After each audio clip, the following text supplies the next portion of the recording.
Hello guys, this is Nitesh Verma. आज हम लोग इकोनॉमिक्स स्टार्ट कर रहे हैं। ठीक है, क्लास 11th की जो हमारे पास जो लेक्चर है आज, we will start today class 11। Okay, हम लोग आज माइक्रो इकोनॉमिक्स स्टार्ट करेंगे। ठीक है। वैसे देखा जाए तो क्लास 11th में जो इकोनॉमिक्स है वो दो पार्ट में है। There are two parts. First है microeconomics and second one statistics. तो आज हम जरा माइक्रो इकोनॉमिक्स के बारे में थोड़ा सा स्ट्रक्चर पता करेंगे कि माइक्रो इकोनॉमिक्स में क्या क्या है हमारे पास, हमें क्या क्या पढ़ना है। ओके, ठीक है। तो देखो, मैं आपको पहले मैं बता दूं कि माइक्रो इकोनॉमिक्स, आपको मैं आज पूरा बेसिक बता देता हूं कि ज़्यादा बड़ा लेक्चर नहीं है, सिर्फ मुश्किल से हाफ एन आवर का लेक्चर होगा आज का, जिसमें हम सिर्फ फाउंडेशन समझेंगे कि माइक्रो इकोनॉमिक्स में क्या क्या है। देखो, हम लोग 11th में 3 सब्जेक्ट पढ़ते हैं। एक तो accounts, business study and economics, जो बेस कोर सब्जेक्ट है किसके, क्लास 11 के। देखो, अकाउंट्स में सबसे पहले बिजनेस में समझते हैं। बिजनेस का मतलब हम लोग पढ़ते हैं how to start the business.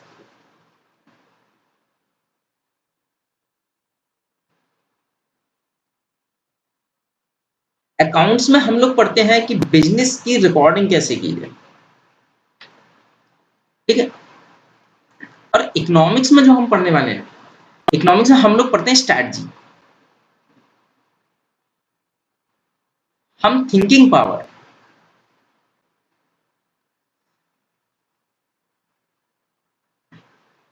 हम क्या पढ़ने वाले हैं, थिंकिंग पावर पढ़ने वाले हैं कि हमें क्या करना होता है, कैसे हम लोग उस चीज का बिजनेस करने वाले हैं, उसके हम बारे में एक्सेस क्या सोच सकते हैं। ठीक है ना, on the basis of industry and macro, यानी कि इंडियन लेवल पर, एक कंट्री वाइज और एक इंडस्ट्री वाइज। तो हम माइक्रो इकोनॉमिक्स में अब जो हम पढ़ने वाले हैं वो हम आगे हम डिसाइड करेंगे कि हमें कहाँ जाना है। ठीक है। तो अकाउंट्स में हम लोगों ने ये देखा कि अकाउंट्स में हम क्या पढ़ते हैं, सिर्फ रिकॉर्डिंग, कि जो हम ट्रांजेक्शन, बिजनेस के हम जो ट्रांजेक्शन कर रहे हैं वो हम रिकॉर्ड कैसे करें और फाइनेंशियल पोजीशन को हम फाइंड आउट कर सकें। ठीक है। जो मेरे से बच्चे पढ़ते हैं उन्हें मालूम है कि अकाउंट्स में हम लोग क्या क्या देखते हैं। बीएसटी को भी मैं लिंक करके चलता हूँ, अब हम इकोनॉमिक्स को भी लिंक करके चलेंगे with the accounts and BST. Okay, यहाँ तक गॉट इट।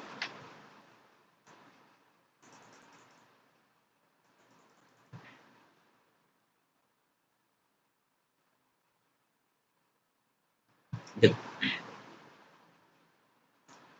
इसमें कलर चेंज करूं। देखो,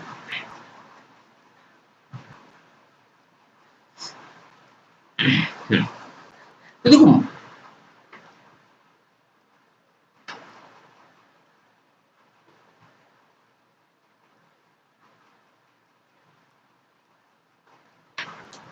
तो माइक्रो इकोनॉमिक्स में हम लोग क्या देखने वाले हैं। देखो, सबसे पहले तो हमें ये फाइंड आउट करना पड़ता है कि हम कोई भी चीज बनाने वाले हैं तो उसके लिए हमें रिसोर्सेज कहाँ से लेकर आएंगे।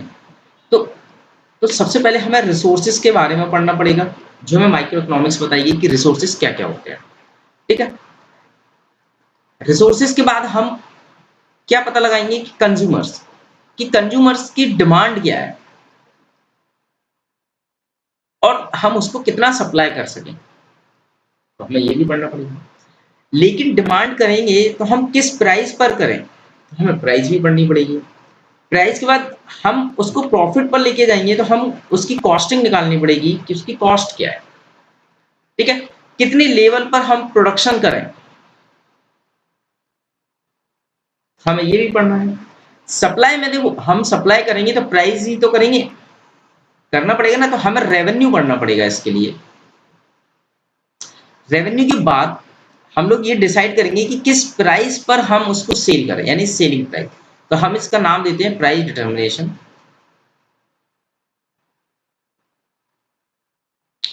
ठीक है, तो इतने सारे चैप्टर्स हम लोग पढ़ने वाले हैं। अब रिसोर्सेज में भी हम लोग क्या पढ़ेंगे कि प्रोडक्शन हम कितना करने वाले हैं। अब ये सारी चीजें हो तो जाएंगी, ठीक है, हम लोग डिसाइड कर लेंगे ये करने के बाद। तो फिर हमें क्या करना है कि हम किस मार्केट में इनको सेल करें, किस टाइप की हम मार्केट में इसको सेल करेंगे। जैसे perfect competition, monopolistic competition, monopoly, oligopoly, ऐसे ही ड्यूओपोली। तो हमने ये सारी चीजें कर ली, यानी एक हमने प्रोडक्ट के बारे में हमने पता लगा लिया कि कितनी इसकी कॉस्ट होगी, कितनी इसकी सेलिंग प्राइस होगी, कितना हमारा रेवेन्यू आने वाला है, किस प्राइस पर हम इसको मार्केट में लॉन्च करेंगे, कितने हम लोग इसकी डिमांड क्रिएट करेंगे, कितने हम इसकी सप्लाई करेंगे, ओके, किस मार्केट में हमें सेल करना है। तो इन चीजों की स्टडी को हम लोग क्या बोलते हैं, माइक्रो इकोनॉमिक्स। ये समझ में आया? यहां तक कोई डाउट? ठीक है, चलो नेक्स्ट। अब वो जो माइक्रो इकोनॉमिक्स है 11th की, वो बेटा मैंने उनको 3 पार्ट में डिवाइड किया है, आप ये मान के चलो। सबसे पहले हम लोग 3 पार्ट में क्या क्या, हम पहले ये देख लेते हैं। सबसे पहले है थ्योरी, सेकंड है न्यूमेरिकल, ठीक है, और थर्ड है क्या, ग्राफिकल प्लस टैबुलर।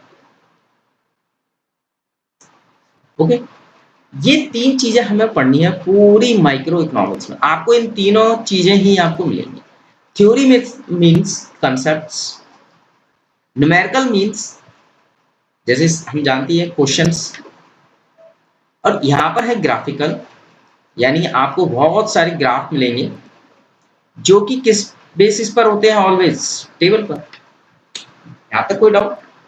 तो हमें पूरी इकोनॉमिक्स में ये चीजें पढ़नी है। यहाँ कोई डाउट है? नो, चलो आगे बढ़ते हैं।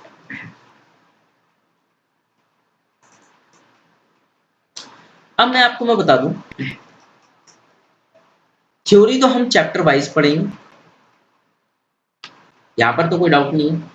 अब देखो थ्योरी में ना कुछ चीजें इंपॉर्टेंट है जो हमारे पूरी होल इकोनॉमिक्स में आने वाली है। कहाँ आने वाली है? पूरी होल इकोनॉमिक्स में। कैसे आएगी वो हम लोग चेक कर लेते हैं। तो सबसे पहले मैं आपको कुछ टेबलर की चीजें बता दूं और कुछ बेसिक कंसेप्ट में आपको मैं बता देता हूँ, ठीक है। थ्योरी में मैं सबसे पहले आपको कुछ बेसिक चीजें बता देता हूँ, फिर हम लोग आगे बढ़ेंगे, ठीक है। मैं भी देखो पूरे इकोनॉमिक्स की सारी चीजें मैं समझाने जा रहा हूँ कि आगे हमें इकोनॉमिक्स में क्या क्या आने वाला है, ठीक है। चलो लेट्स। देखो सबसे पहले थ्योरी, बेटा पूरी इकोनॉमिक्स में थ्योरी में सबसे ज्यादा 3 वर्ड आने वाले हैं, ठीक है। क्या क्या? एक तो टी, ओके, एक ए और एक है एम। ओके, टी का मतलब है यहाँ पर टोटल, ए का मतलब है एवरेज, और एम का मतलब है मार्जिन। ये बात आपको याद रखना है। ये याद रखना बेटा कि ये इसके साथ हमेशा ओरिजिनल वर्ड लगेगा। ओरिजिनल वर्ड के सारे सब्स्टिट्यूट यहाँ होंगे, यानी कि यहाँ जो भी वर्ड है टी के साथ जो भी वर्ड लग गया वो ए को कैलकुलेट करने वाला है और एम को कैलकुलेट करने वाला है, ठीक है। यहाँ पर कोई डाउट? जैसे कि एग्जांपल समझ लेते हैं, अभी आप भूल जाओगे हम क्या पढ़ने वाले हैं। जैसे मान लो यहाँ पर लिखा है टोटल कॉस्ट, तो आगे ओरिजिनल वर्ड क्या है? कॉस्ट। तो अब आगे हमें क्या निकालना पड़ेगा? Average cost. और हमें क्या निकालना पड़ेगा? Marginal cost. ऐसे ही सिंपल एक और हम देखते हैं, अगर टोटल के आगे वर्ड लग गया रेवेन्यू, तो फिर हमें क्या क्या निकालने वाले हैं बेटा? एवरेज रेवेन्यू और थर्ड मार्जिनल। एक और देखें, जैसे हमने निकालना है अपॉर्चुनिटी कॉस्ट, तो हमें क्या निकालना पड़ेगा, एवरेज कॉस्ट और मार्जिनल अपॉर्चुनिटी कॉस्ट। ओके, यहां तक कोई डाउट? तो बेटा ये तीन वर्ड हमेशा आने वाले हैं, हम लोग आगे भी देखेंगे क्या क्या कैसे कैसे आएंगे।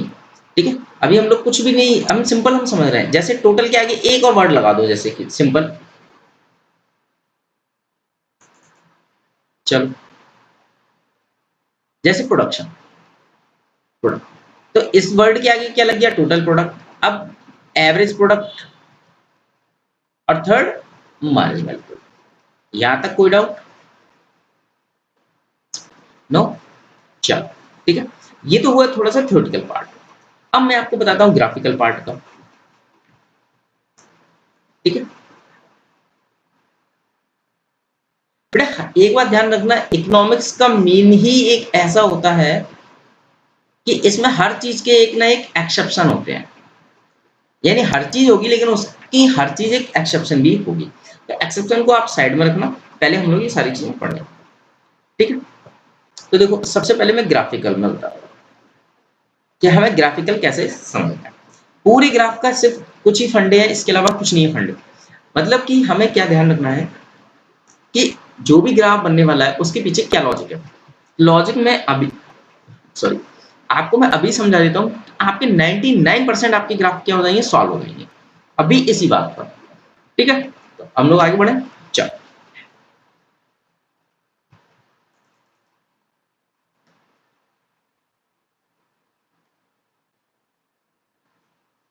देखिए, सबसे पहले ग्राफिकल में एक सबसे ज्यादा हमारे पास कौन कौन से वर्ड आने वाले हैं देखो यार। एक तो सबसे पहले वर्ड आएगा इंक्रीज और सेकंड वर्ड आएगा डिक्रीज।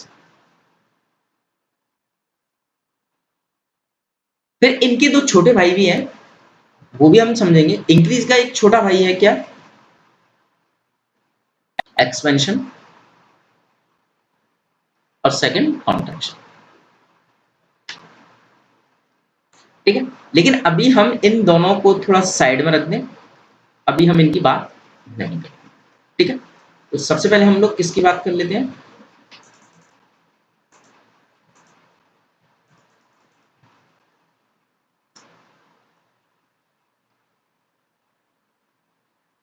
पहला वर्ड हम लेने वाले हैं इंक्रीज और सेकंड वर्ड वर्ड हम लेने वाले हैं डिक्रीज।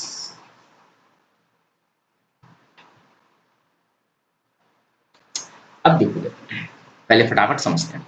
देखो इंक्रीज का मतलब होता है बेटा shift towards right word.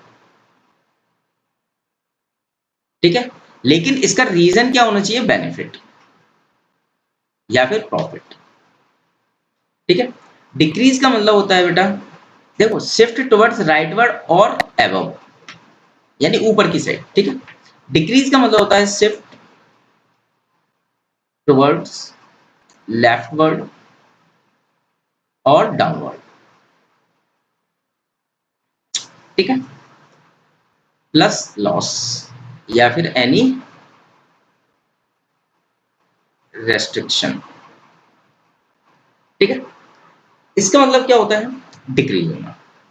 Okay, तो पूरी इकोनॉमिक्स में जब भी ग्राफ आएगा ना, तो 99% यहीं से हमारी चीजें कवर होने वाली हैं, एक्सेप्ट कुछ चैप्टर्स हैं उसको हम छोड़ देंगे। तो ठीक है, अभी आप ये याद रखो कि क्या होने वाला है। ओके, यहां तक कोई डाउट? नो, चलो जैसे एक छोटा सा मैं एग्जांपल लेता हूं। ठीक है,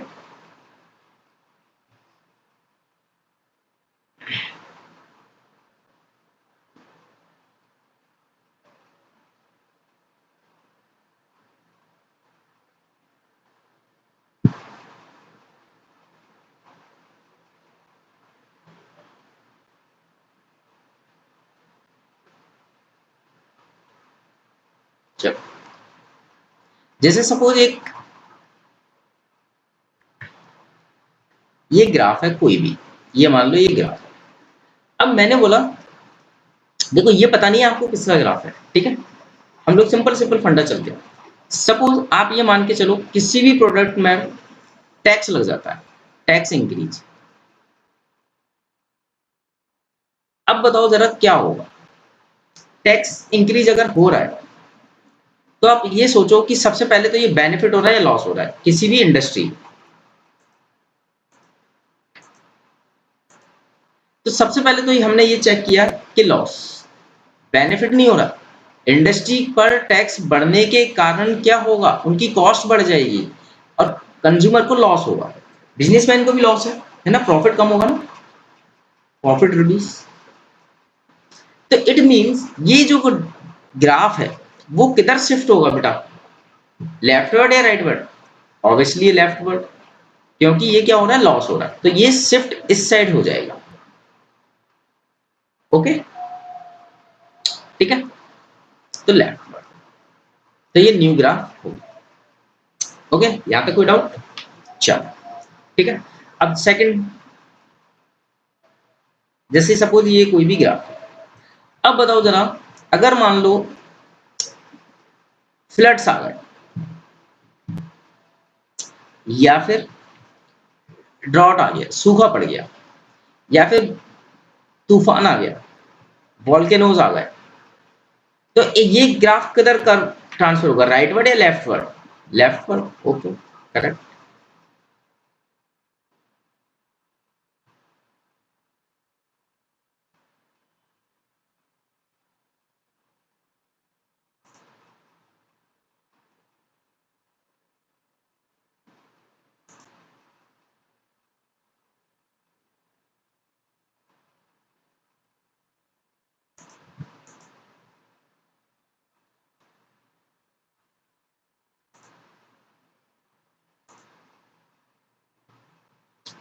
गॉट इट? यहां तक समझ में आया? तो ये हमारी क्या है, माइक्रो इकोनॉमिक्स है ना।